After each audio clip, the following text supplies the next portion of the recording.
Desde los comienzos de la historia, la especie humana ha luchado por comprender las leyes fundamentales del mundo físico. Hemos intentado descubrir las reglas y normas que determinan la naturaleza de los objetos que nos rodean y la relación compleja que tienen con nosotros y entre sí. Todas las sociedades del mundo, durante miles de años, descubrieron que había una disciplina que les permitía acceder, más que las demás, a cierto entendimiento sobre la realidad subyacente del mundo físico. Esa disciplina es la matemática. Soy Marcus du Sautoy y soy matemático. Creo que soy una especie de buscador de las reglas que se ocultan tras el caos aparente y la complejidad del mundo que nos rodea. Para encontrar normas y orden me basé en la labor de los grandes matemáticos que me precedieron. Personas de diversas culturas cuyas innovaciones descifraron el lenguaje con que fue escrito el universo. Quiero llevarlos en un viaje a través del tiempo y el espacio para estudiar la evolución de la matemática, desde su despertar hasta los temas sofisticados de la actualidad. Utilizando imágenes generadas por computadora, exploraremos los brillantes descubrimientos con que las antiguas civilizaciones lograron comprender el mundo matemáticamente. Esta es la historia de la matemática.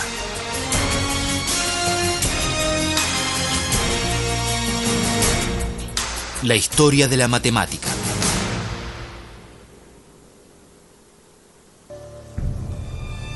El lenguaje del universo.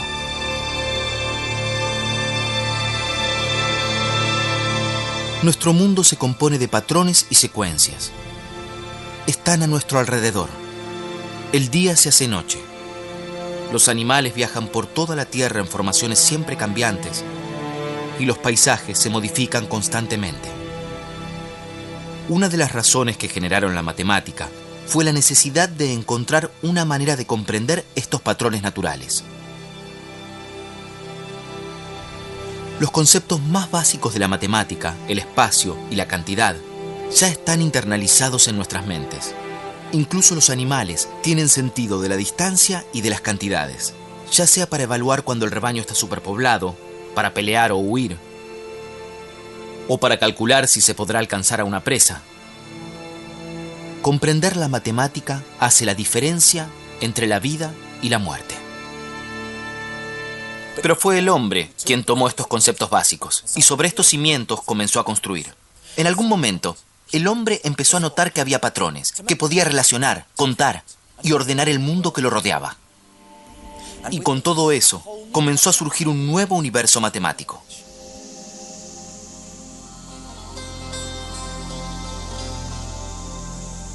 Este es el río Nilo, que fue el sustento de Egipto durante milenios. Estoy aquí porque es aquí donde surgieron algunos de los primeros signos de la matemática tal como la conocemos hoy.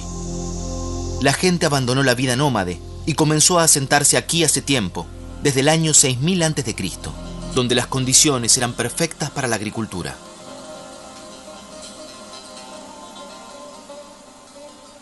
El acontecimiento anual más importante para la agricultura egipcia eran las inundaciones del Nilo, que se usaban como indicador del comienzo de cada año. Los egipcios dejaban registro de lo que sucedía en ciertos períodos. Para poder establecer un calendario como este, tendríamos que contar, por ejemplo, cuántos días pasaron entre las fases de la luna o cuántos días pasaron entre dos inundaciones del Nilo. Llevar registro de cada período era esencial, no solo para su manejo de la tierra, sino también para su religión. Los antiguos egipcios que se asentaron a orillas del Nilo consideraban que el dios del río, Hapi, inundaba el río cada año. El dios les traía vida con el agua, y los ciudadanos, a cambio, lo agradecían dándole parte de su producción. Los asentamientos crecían, y se volvió necesario encontrar una forma de administrarlos. Había que calcular las áreas de cultivo, el rendimiento de esos cultivos, y aplicar impuestos. En definitiva, la gente necesitaba contar y medir. Los egipcios utilizaban su cuerpo para medir el mundo, y de esta manera evolucionaron sus unidades de medida. Un palmo era el ancho de una mano, un codo el largo de un brazo desde el codo hasta los dedos. Los codos de tierra eran franjas de tierra que medían 1 codo por 100, y los agrimensores de los faraones los usaban para calcular áreas. Hay una relación muy estrecha entre la burocracia y el desarrollo de la matemática en el antiguo Egipto. Y podemos ver este lazo desde el principio, desde la invención del sistema numérico. A lo largo de la historia de Egipto, en todo el antiguo reino, la única evidencia que hay son los sistemas metrológicos, es decir, medidas para áreas de longitud. Esto señala una necesidad burocrática de desarrollar tales sistemas. Era fundamental conocer el área cultivable de un terreno para sumarle al agricultor los impuestos correspondientes, o, si el Nilo robaba parte de su tierra, poder pedir rebaja. O sea que los agrimensores del faraón a menudo calculaban el área de parcelas irregulares de tierra. Y fue la necesidad de resolver estos problemas prácticos lo que los convirtió en los primeros innovadores matemáticos.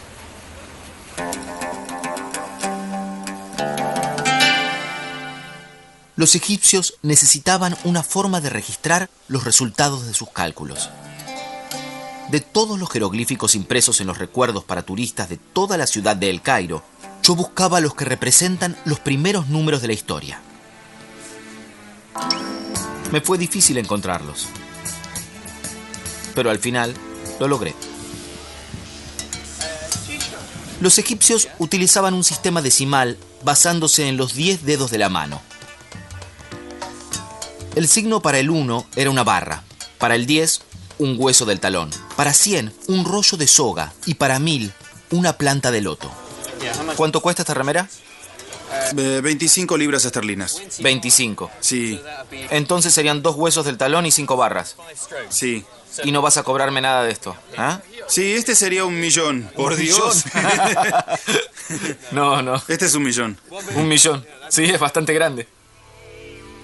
Los jeroglíficos son hermosos, pero el sistema numérico egipcio tenía un defecto fundamental. Los caracteres se usaban aislados. O sea que una marca solo podía representar 1, pero no 100 ni 1000.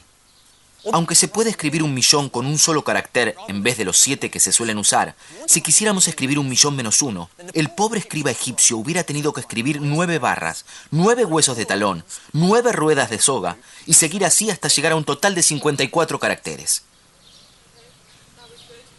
A pesar de la desventaja de este sistema numérico, los egipcios eran brillantes resolviendo problemas. Esto lo sabemos gracias a los pocos registros que sobrevivieron. Los escribas egipcios utilizaban hojas de papiro para registrar sus hallazgos matemáticos. Este material delicado, hecho de caña, con el tiempo se deterioró y muchos secretos perecieron con él.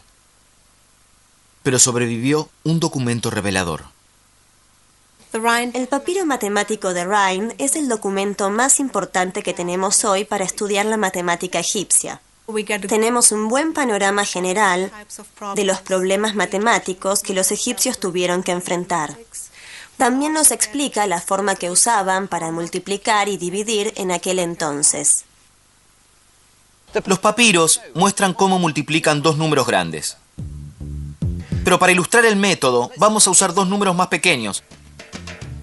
Hagamos 3 por 6. El escriba tomaba el primer número 3 y lo ubicaba en una columna. En la segunda columna colocaba el número 1. Y luego duplicaba los números de cada columna. 3 se convierte en 6. Y 6 se convierte en 12.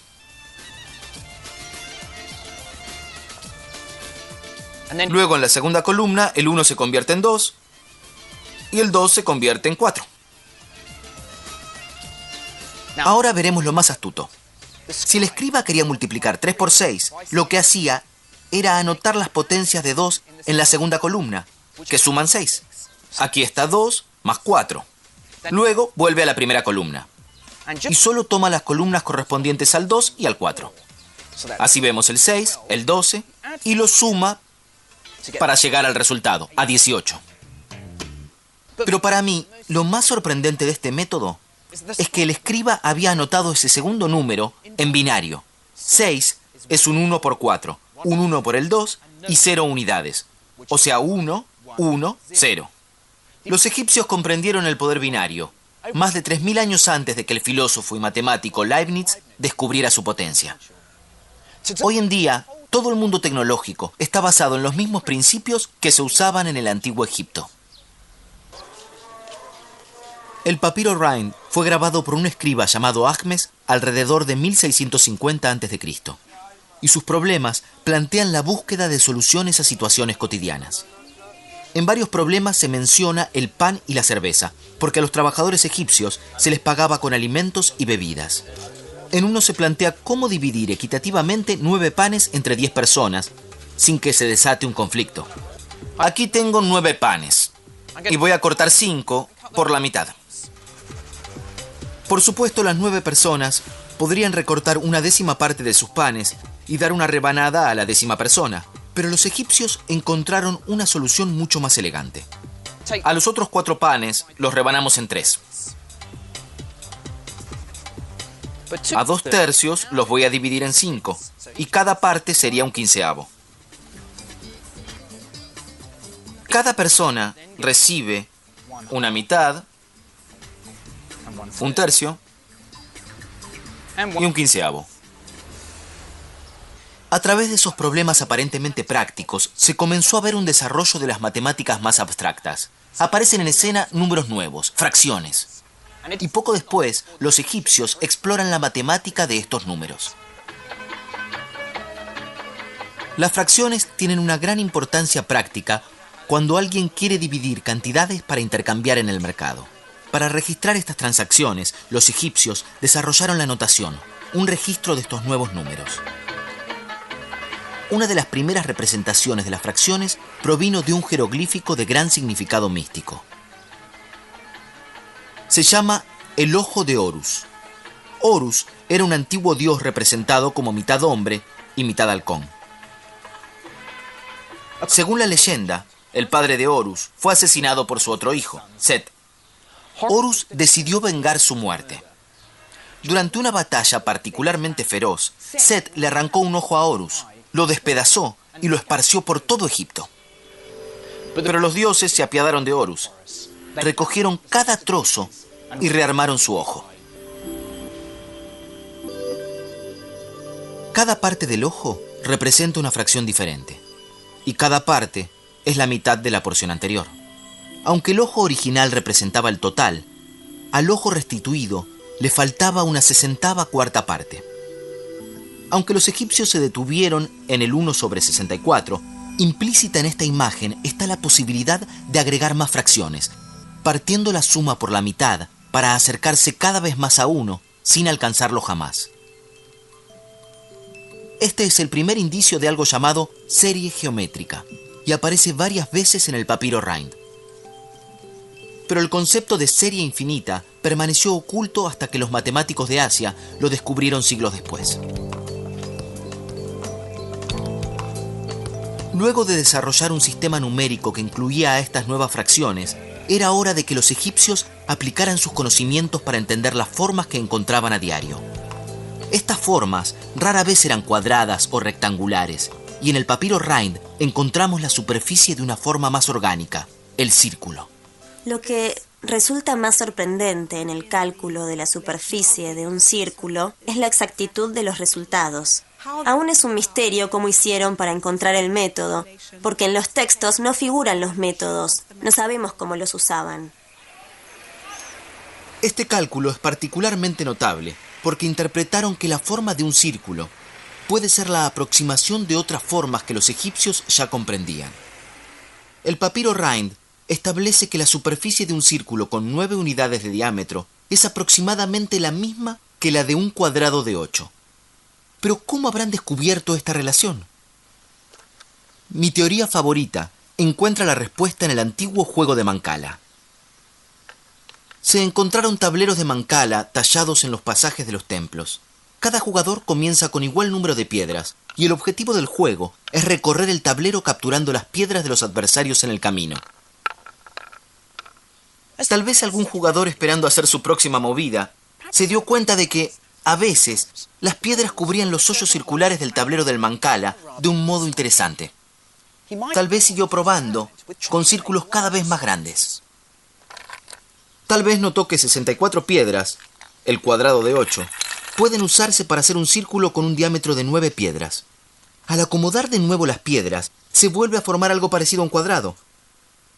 Y como la superficie del círculo es pi multiplicado por el radio al cuadrado, el cálculo egipcio nos da el primer valor aproximado de pi. El área del círculo es 64.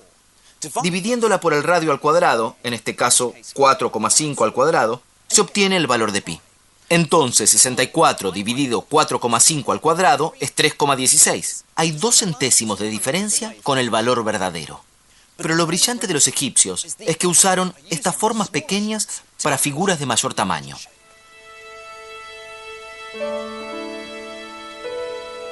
Pero hay un símbolo imponente y majestuoso en la matemática egipcia que aún no hemos intentado desentrañar: la pirámide.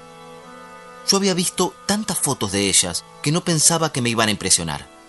Pero al tenerla frente a mis ojos, pude entender por qué se las considera una de las 7 maravillas del mundo antiguo.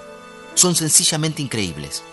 Y cuánto más impresionante habrá sido verlas recién hechas, con sus caras brillantes como el vidrio, reflejando el sol del desierto. Parece como si hubiera pirámides idénticas ocultas bajo la arena del desierto, para completar estas formas y crear octaedros perfectamente simétricos. A veces, con el brillo del calor del desierto, casi se ven esas formas. Estas figuras impresionan a un matemático por la simetría oculta en su interior. Las pirámides son algo bajas como para crear estas figuras perfectas, pero algunos han sugerido que otro importante concepto matemático podría estar escondido dentro de las proporciones de la Gran Pirámide: la proporción divina. 2 largos están en proporción divina si la relación entre el más largo y el más corto es igual a la suma de esos 2 largos respecto del lado más largo. Esa relación se considera la proporción perfecta y está presente tanto en todo el mundo natural como en la labor de los artistas, arquitectos y diseñadores de distintos milenios. Nunca sabremos si los arquitectos de las pirámides eran conscientes de este importante concepto matemático o si llegaron a él por instinto, dadas sus bellas propiedades estéticas. Lo que más me impresiona de las pirámides es que fueron construidas con brillantez matemática, incluyendo la primera noción de uno de los grandes teoremas del mundo antiguo: el teorema de Pitágoras. Para lograr esquinas en un perfecto ángulo recto, de edificios y pirámides, los egipcios habrían utilizado una soga con nudos. En algún momento los egipcios se dieron cuenta que si tomaban un triángulo con los lados marcados con 3 nudos, 4 nudos y 5 nudos, eso les garantizaba un ángulo recto perfecto. Esto es porque 3 al cuadrado más 4 al cuadrado es igual a 5 al cuadrado. Así tenemos un perfecto triángulo pitagórico. De hecho, cualquier triángulo cuyos lados cumplan esta relación me permitirá hacer un ángulo de 90 grados, aunque estoy seguro de que los egipcios no describían del mismo modo el concepto que acabo de mencionar. No esperamos encontrar algún tipo de pruebas porque sabemos que ese no es el estilo de la matemática egipcia. Cada problema se resolvía utilizando números concretos y después, si al final necesitaba una verificación, se partía de ese resultado y esos números concretos. No hay comprobaciones generales en los textos de la matemática egipcia. Faltaban unos 2000 años para que los griegos y Pitágoras probaran que todos los triángulos rectángulos compartían ciertas propiedades. Aunque esa no fue la única idea que anticiparon los matemáticos egipcios. En un documento de 4000 años llamado el Papiro de Moscú, encontramos una fórmula para el volumen de una pirámide truncada, que es el primer esbozo del cálculo aplicado. Para un país como Egipto, que es famoso por sus pirámides, uno esperaría problemas de este tipo todo el tiempo en su matemática, en sus escrituras. El cálculo del volumen de una pirámide truncada es uno de los temas más avanzados del antiguo Egipto, según nuestros estándares modernos de la matemática. Los arquitectos y los ingenieros sin duda habrían necesitado una fórmula así para calcular la cantidad de materiales necesarios para la construcción. Pero lo que muestra la sofisticación de la matemática egipcia es que lograron producir métodos muy bellos.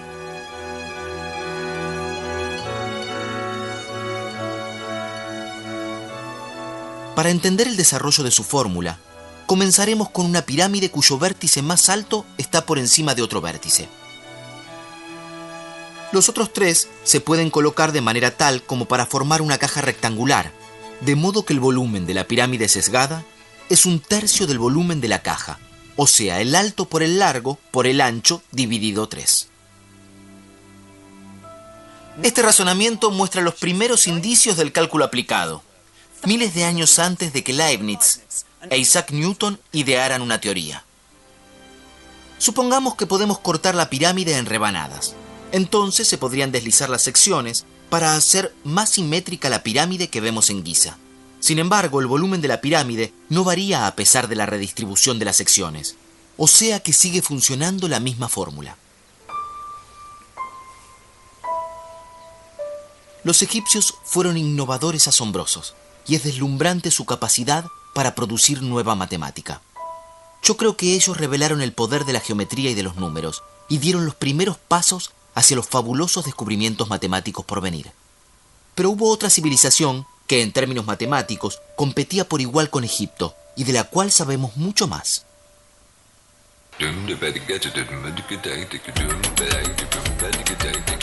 Esto es Damasco, con más de 5.000 años de antigüedad, y hoy sigue siendo vibrante y bulliciosa.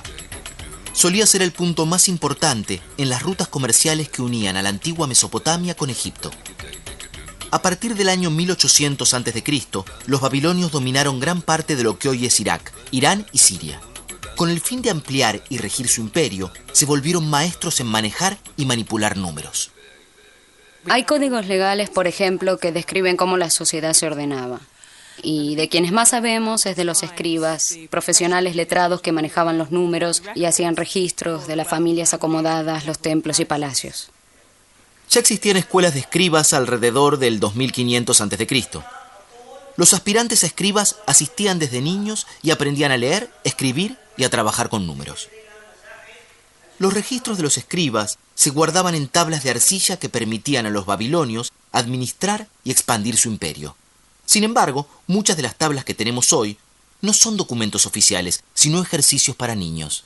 Estas reliquias nos ofrecen una extraña visión de cómo los babilonios veían a la matemática. Este es un libro de texto de geometría del siglo XVIII a.C. Y pueden ver que hay muchas ilustraciones y que debajo de cada dibujo hay un texto que plantea un problema para el dibujo. Por ejemplo, aquí hay uno que dice: dibujé un cuadrado de 60 unidades de largo y dentro de él dibujé 4 círculos. ¿Qué superficie tienen? Y esta tablilla se escribió por lo menos 1000 años después de esta otra tablilla. Pero entre ellas hay una relación muy interesante. También tiene dibujados 4 círculos dentro de un cuadrado. Pero no es un libro escolar, sino un ejercicio en el cual un escriba adulto enseña a un estudiante y le muestra un ejemplo de una tarea finalizada o algo similar. Al igual que los egipcios, los babilonios parecían interesarse en resolver los problemas prácticos relacionados con las medidas y el peso. La solución babilónica a estos problemas matemáticos está escrita como una receta matemática. Un escriba simplemente seguía y registraba un conjunto de instrucciones para llegar a un resultado. Aquí hay un ejemplo de los problemas que resolvían. Tengo un puñado de ramas de canela, pero no voy a pesarlas. Lo que voy a hacer, en cambio, es multiplicar 4 veces su peso y realizar una escala. Voy a agregar 20 shin. El shin era la antigua medida de peso de Babilonia. Voy a quitar la mitad de todo esto y agregarlo otra vez. Entonces, 2 puñados de canela más 10 shins, como vemos de este lado, es igual a un maná. Un maná es 60 shins. Y aquí vemos una de las primeras ecuaciones matemáticas de la historia. Todo lo que está de este lado es igual a un maná. Pero, ¿cuánto pesa el puñado de ramas de canela? Sin ninguna clase de lenguaje algebraico, eran capaces de manipular las cantidades para poder demostrar que las ramas de canela pesaban 5 shins. En mi opinión, este tipo de problemas es el que le da un poco de mala fama a las matemáticas. Podemos culpar a los antiguos babilónicos por todos los tortuosos problemas que teníamos en la escuela, pero los antiguos escribas babilonios eran expertos en esta clase de problemas. Curiosamente, no utilizaban las potencias de 10 como los egipcios. Ellos usaban potencias de 60. Los babilonios inventaron su sistema numérico como los egipcios, usando sus dedos. Pero en vez de contar con los 10 dedos de las manos, los babilonios encontraron una manera mucho más interesante de emplear el cuerpo. Utilizaban los 12 nudillos de una mano y los 5 dedos de la otra mano, para poder contar 12 por 5 y así tener 60 números diferentes. Así, por ejemplo, este número se habría formado con 2 grupos de 12, el 24 y luego 1, 2, 3, 4, 5, hasta llegar a 29. Pero el número 60 tiene otra propiedad poderosa. Es perfectamente divisible de muchas maneras. Aquí hay 60 porotos que puedo organizar en 2 hileras de 30.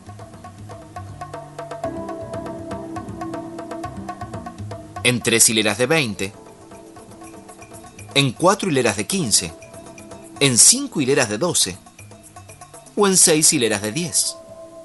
La divisibilidad del 60 convierte a este número en una base perfecta para la aritmética. El sistema de base 60 tuvo tanto éxito que aún hoy utilizamos algunos de sus elementos. Cuando damos la hora, reconocemos unidades de 60, 60 segundos en un minuto, 60 minutos en una hora. Pero la característica más importante del sistema numérico de los babilonios es que otorga valor a la posición. Como con nuestros números decimales, en donde tenemos en cuenta las decenas o las centenas o millares. En el sistema numérico babilonio, los números se cuentan fijando posiciones sobre una base de 60.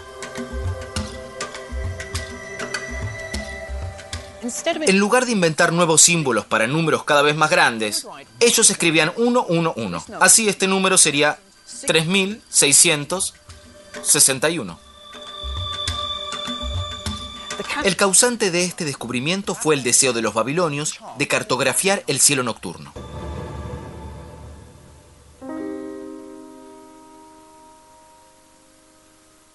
El calendario babilonio se basaba en los ciclos de la luna y necesitaba una forma de anotar los grandes números astronómicos.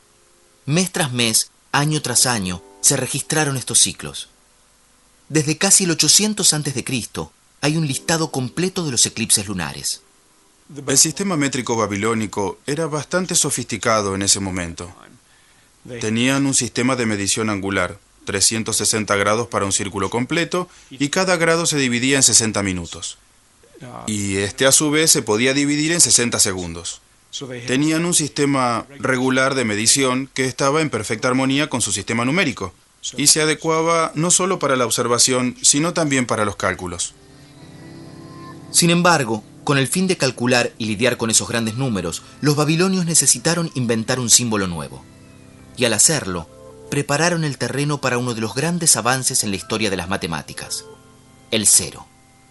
En los primeros tiempos de los babilonios, para marcar un lugar vacío en medio de un número, tan solo dejaban un espacio en blanco, pero necesitaban una forma de representar la nada con un número. Por eso usaron un signo, como una especie de pausa o un signo de puntuación, y eso comienza a significar cero cuando está en medio de un número.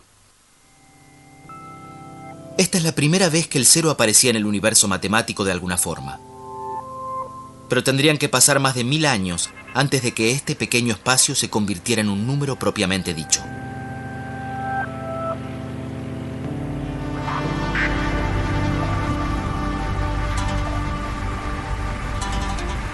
Habiendo establecido un sistema sofisticado de números, fue adaptado al terreno árido e inhóspito de la Mesopotamia.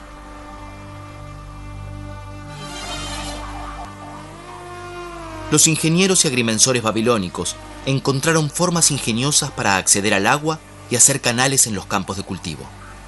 Una vez más, se utilizó la matemática para encontrar soluciones. El valle de Orontes en Siria aún es un centro agrícola, y los antiguos métodos de irrigación hoy se utilizan tal como se hacía hace miles de años. Muchos problemas de la matemática babilónica están relacionados con la medición de la tierra, y aquí es donde vemos por primera vez el uso de ecuaciones cuadráticas, uno de los grandes legados de la matemática babilónica. Las ecuaciones cuadráticas sirven para cosas en las que la cantidad desconocida de lo que se intenta identificar se multiplica por sí misma. Las llamamos cuadrática porque el resultado es el área de un cuadrado. Y fue al intentar calcular superficies de tierra que estas ecuaciones surgieron naturalmente.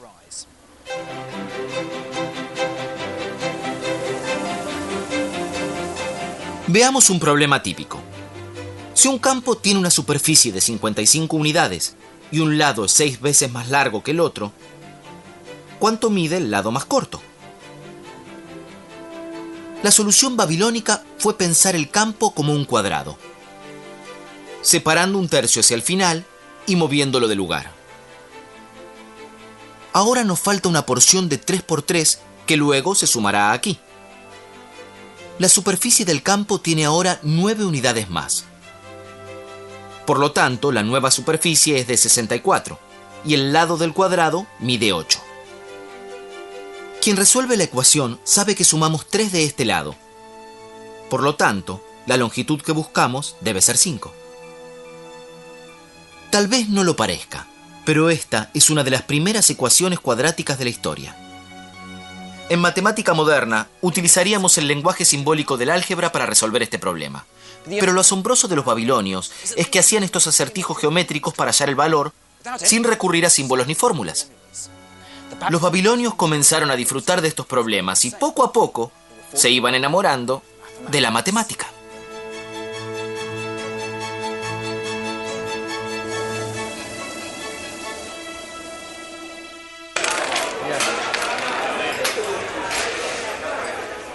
La fascinación de los babilonios por los números pronto encontró su lugar durante los momentos de ocio. Eran jugadores apasionados.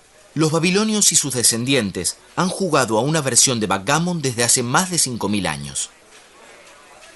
Los babilonios jugaban juegos de mesa en tableros muy elegantes hallados en tumbas reales, hasta pequeños tableros hallados en escuelas y tableros improvisados en las entradas de los palacios que los guardias habrían usado para jugar cuando estaban aburridos. Y usaban dados para mover las fichas. Quienes jugaban a estos juegos usaban números en su tiempo libre para tratar de superar en inteligencia a sus oponentes, practicando mentalmente aritmética en forma muy veloz. Así que en su tiempo libre calculaban, no veían la matemática como algo muy difícil. Es mi turno. Hacía mucho que no jugaba al backgammon, pero confiaba en mi conocimiento matemático como para salir airoso esta vez. Depende de vos. Un 6 y tengo que mover algo. La mano depende de vos. Aunque no fue tan fácil como creía. Mira. Oh. Sí, este es 1, este 2. Ahora estás en problemas. No puedo mover nada. ¿Puedo mover esta? No, tampoco. Ah, no, esta tampoco. Oh. ¿Vieron eso? Tengo que sacar un... 3 y 4, así que... Al igual que los antiguos babilonios, mi contrincante era un maestro en la matemática táctica. Claro. Perdí. Buen juego. Se sabe que los babilonios son una de las primeras culturas que utilizaron las formas simétricas para hacer dados. Pero aún se discute si ellos podrían haber sido los primeros en descubrir el secreto de otra figura importante, el triángulo rectángulo.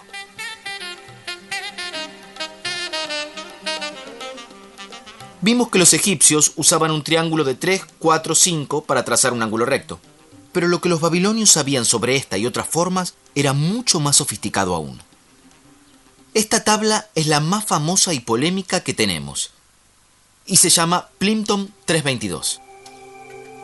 Muchos matemáticos están convencidos de que los babilonios podrían haber conocido las propiedades de los triángulos rectángulos, en donde el cuadrado de la diagonal es igual a la suma de los cuadrados de los catetos, muchos siglos antes de que los griegos lo anunciaran. Esta es una réplica de la tabla más famosa y polémica de Babilonia, la Plimpton 322. Y estos números expresan el ancho o el alto de un triángulo. Esta sería la diagonal. El otro cateto estaría por aquí. Y el cuadrado de esta columna más el cuadrado del número en esta columna es igual al cuadrado de la diagonal. Están dispuestos en un orden, con los ángulos de mayor a menor, con una base muy uniforme, lo que demuestra que alguien tuvo gran conocimiento para poder combinar estos números.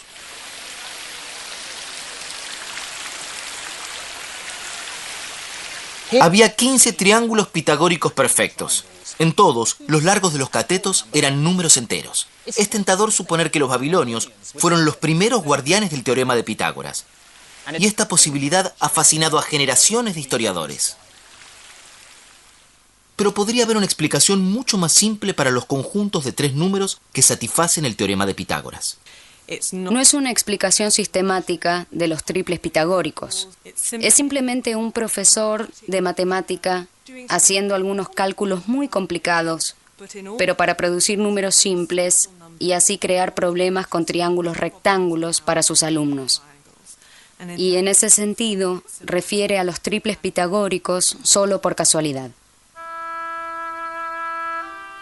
La pista más valiosa para descubrir lo que sabían podría estar en cualquier parte. Esta pequeña tablilla de ejercicios escolares tiene casi 4000 años y nos revela lo que los babilonios ya sabían sobre los triángulos rectángulos. Emplea el principio del teorema de Pitágoras para encontrar el valor de un nuevo número asombroso.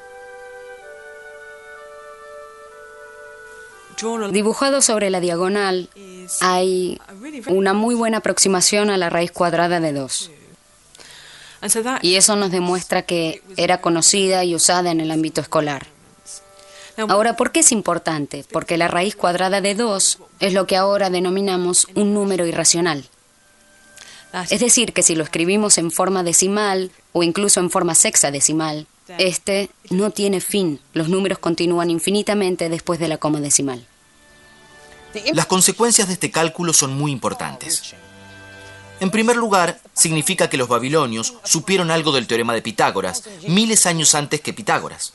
En segundo lugar, el hecho de que pudieran calcular este número con una precisión de 4 cifras decimales muestra una sorprendente facilidad para la aritmética, así como una gran pasión por los detalles matemáticos. La destreza matemática de los babilonios era increíble, y durante casi 2000 años estuvieron a la vanguardia del progreso intelectual en el mundo antiguo. Pero cuando su poderío imperial comenzó a declinar, también decayó su fuerza intelectual.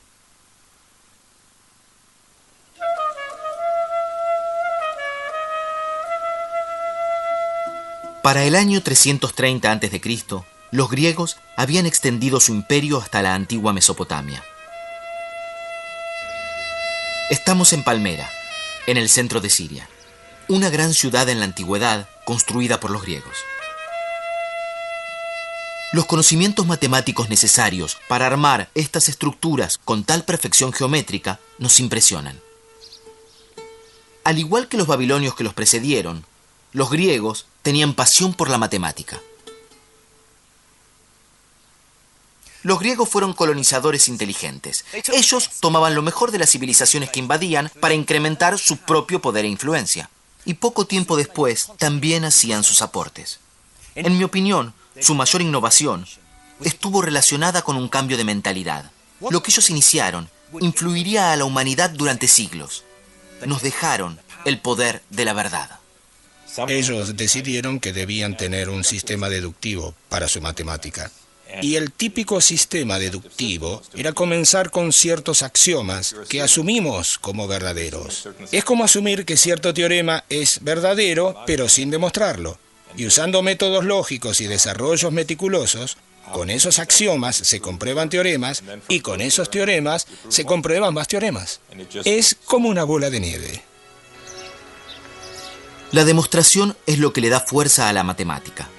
El poder de la demostración significa que lo que descubrieron los griegos es tan cierto hoy como hace 2000 años. Para aprender más tenía que dirigirme hacia el oeste, para ir hacia el centro del antiguo imperio griego.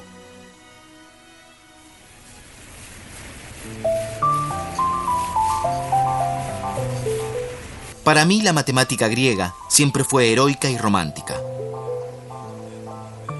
Voy camino a Samos, a casi 1 kilómetro de la costa turca. Este lugar se convirtió en el sinónimo de la cuna de la matemática griega, por causa de un hombre legendario. Su nombre es Pitágoras, y las leyendas que rodean su vida y su obra lo han elevado al estatus de una celebridad de los últimos 2000 años.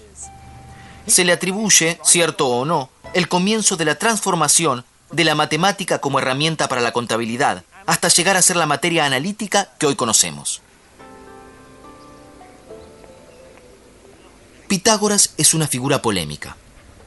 Como no dejó escritos matemáticos, Muchos han dudado si él verdaderamente dedujo alguno de los teoremas que se le adjudican. Fundó una escuela en Samos en el siglo VI a.C., pero se sospechaba de sus enseñanzas y los pitagóricos eran vistos como una secta extraña. Hay evidencias que revelaron la existencia de escuelas pitagóricas. Estas son vistas más como sectas que como escuelas filosóficas, porque no solo compartían el conocimiento, sino también una forma de vida, en la cual tenían una vida comunitaria compartida, donde todos participaban en la política de la ciudad. Una característica que era inusual en el mundo antiguo es que se incluía a las mujeres. Pitágoras es sinónimo de revelar algo que no comprendieron ni los egipcios ni los babilonios: las propiedades de los triángulos rectángulos. Lo que se conoce como el teorema de Pitágoras es que en todo triángulo rectángulo, si se agregan cuadrados en todos sus lados, la superficie del cuadrado más grande es igual a la suma de los cuadrados más pequeños.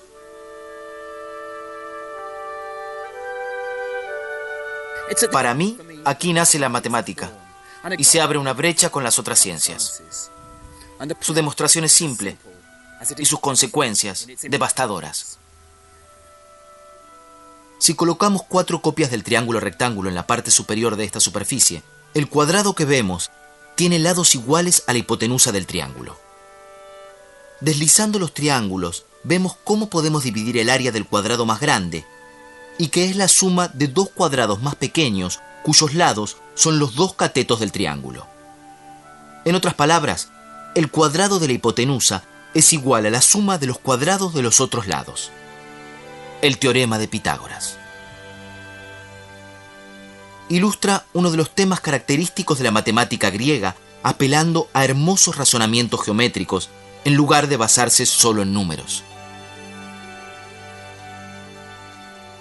Pitágoras puede haber caído en desgracia, y muchos de los descubrimientos que se le atribuyen recientemente han sido puestos en duda. Pero hay una teoría matemática que me resisto a dejar de atribuirle. Es sobre la música y el descubrimiento de las series armónicas. La historia cuenta que un día Pitágoras, al caminar cerca de una herrería, escuchó los golpes de los yunques y notó que se producían notas perfectamente armónicas.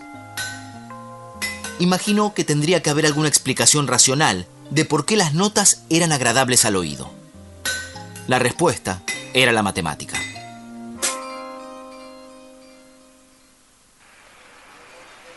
Pitágoras descubrió, experimentando con un instrumento de cuerda, que los intervalos entre las notas musicales armoniosas siempre eran representados por proporciones de números enteros. Y habría podido construir su teoría de esta manera. Primero, tocando una nota al aire en la cuerda. Luego, a la mitad de su longitud. La nota suena casi igual a la primera nota. De hecho, es una octava más alta, pero la relación es tan fuerte que ambas notas llevan el mismo nombre. Ahora, tenemos un tercio de la longitud. Tenemos otra nota armónica a las 2 primeras. Pero en una cuerda de distinta longitud, esa proporción resultará en una nota disonante.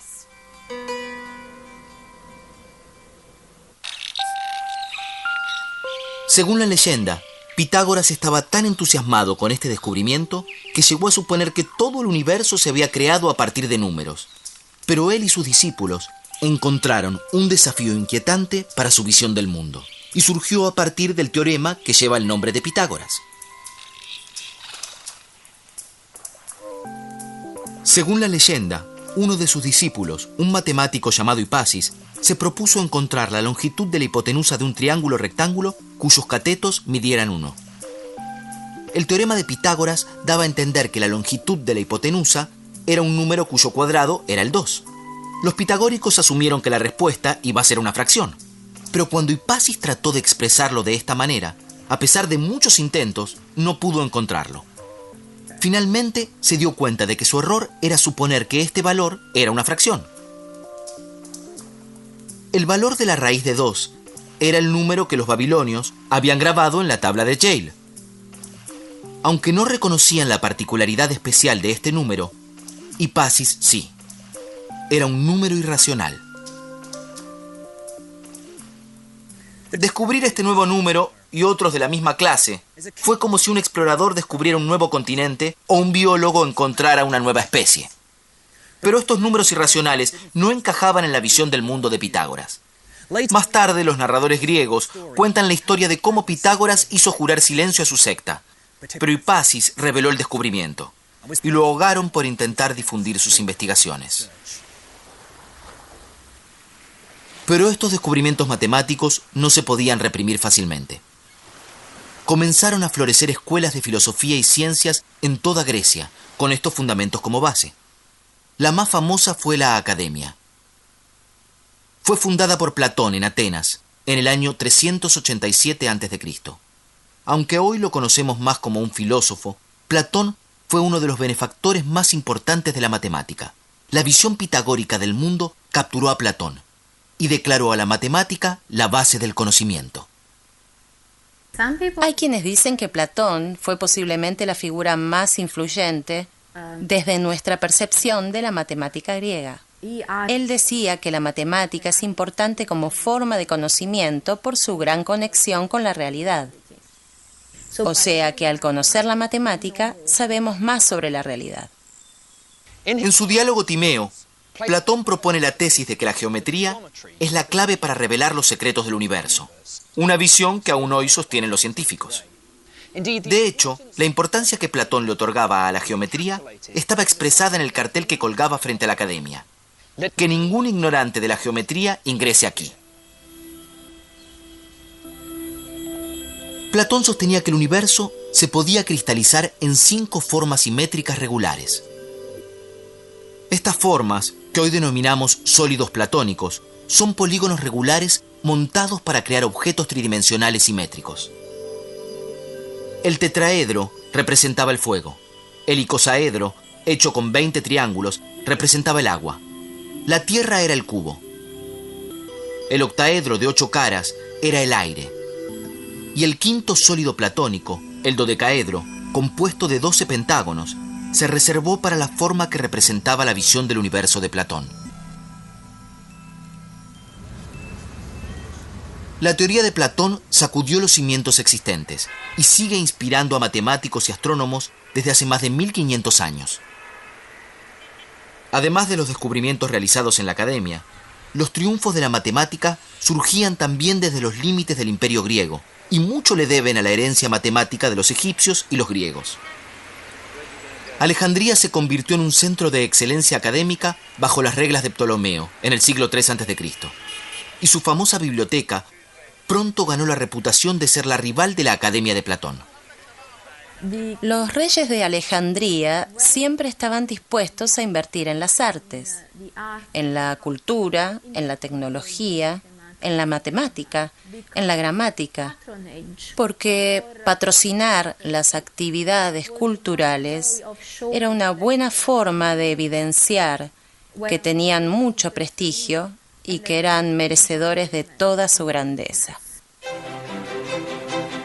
La antigua biblioteca y sus contenidos valiosos fueron destruidos cuando los musulmanes conquistaron Egipto en el siglo VII, pero su espíritu aún vive en un edificio nuevo. Hoy en día, la biblioteca sigue siendo un lugar de descubrimientos y estudios. Los matemáticos y los filósofos acudían a Alejandría sedientos de conocimientos y buscando la excelencia. Los patronos de la biblioteca fueron los primeros científicos profesionales y se les pagaba por su devoción a la investigación.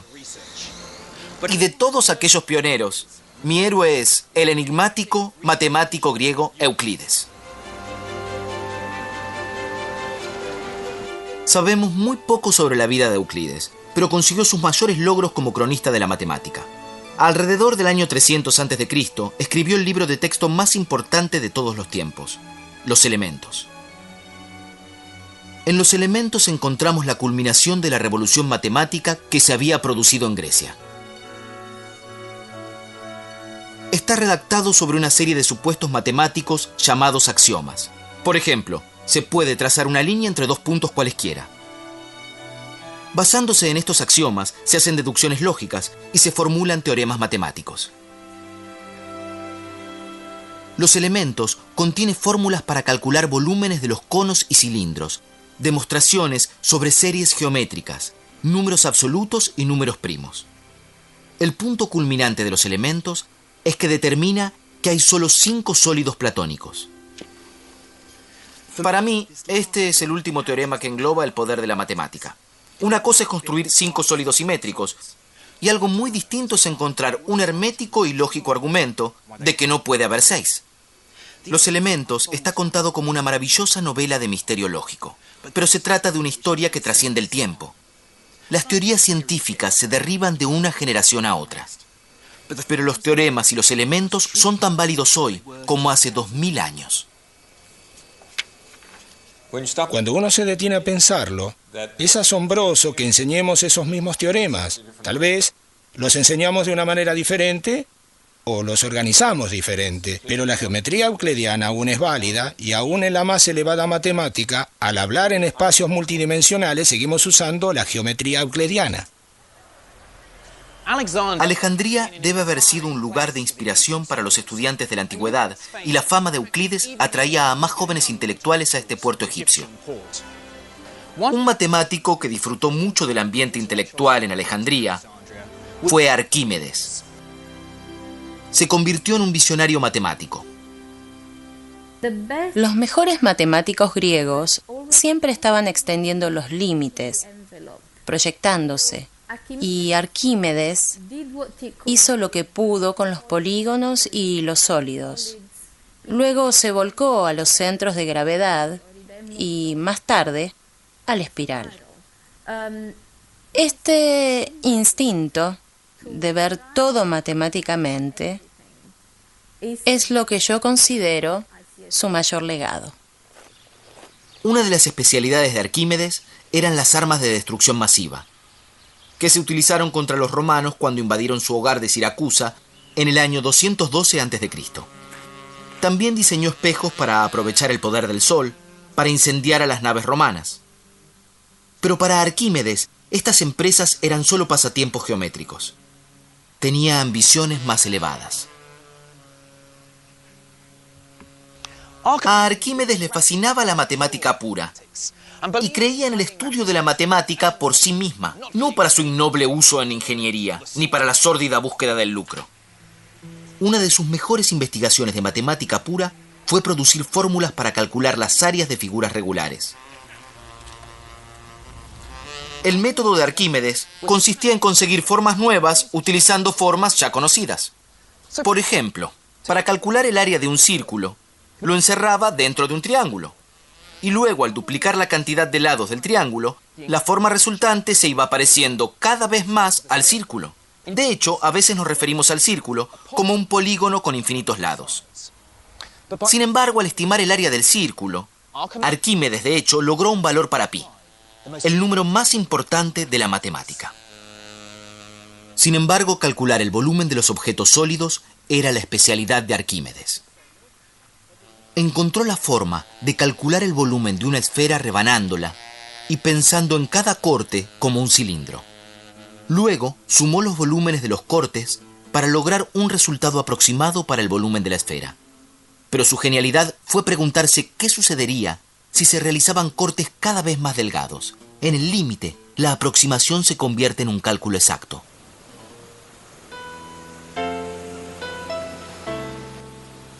Pero el compromiso de Arquímedes con la matemática iba a ser su perdición. Arquímedes estaba contemplando un problema sobre unos círculos dibujados en la arena, cuando un soldado romano se acercó a él. Arquímedes estaba tan absorto en su problema que insistió en que lo dejara resolver el teorema. Pero el soldado romano no estaba interesado en el problema de Arquímedes y lo mató en el acto. Aún en peligro, la devoción de Arquímedes por la matemática siguió inmutable.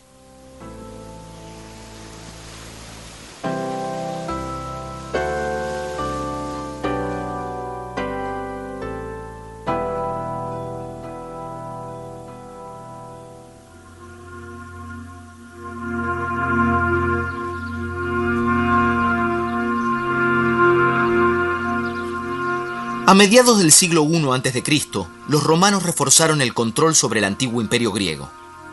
No estaban tan impresionados por la belleza de la matemática, sino más bien por sus aplicaciones prácticas. Esta actitud pragmática marcó el principio del fin para la gran biblioteca de Alejandría. Pero una mujer matemática estaba decidida a preservar vivo el legado de los griegos. Hipatia fue excepcional. Mujer, matemática y pagana en medio de un difícil y cristiano imperio romano. Hipatia era muy prestigiosa y muy influyente en su tiempo. Fue maestra de muchos estudiantes y muchos seguidores. Ella tuvo una gran influencia política en Alejandría. Así que esta combinación de alto conocimiento y de alto prestigio dentro de la sociedad fue lo que la convirtió en una figura sumamente odiada por la mafia cristiana.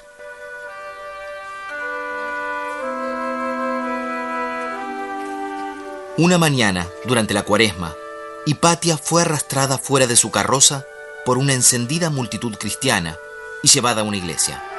Allí fue torturada y brutalmente asesinada. Las circunstancias dramáticas de su vida y su muerte fascinaron a las generaciones posteriores. Lamentablemente, su religión eclipsó sus logros matemáticos. Ella fue una profesora y teórica brillante, y su muerte representó la estocada final para la herencia de la matemática griega en Alejandría.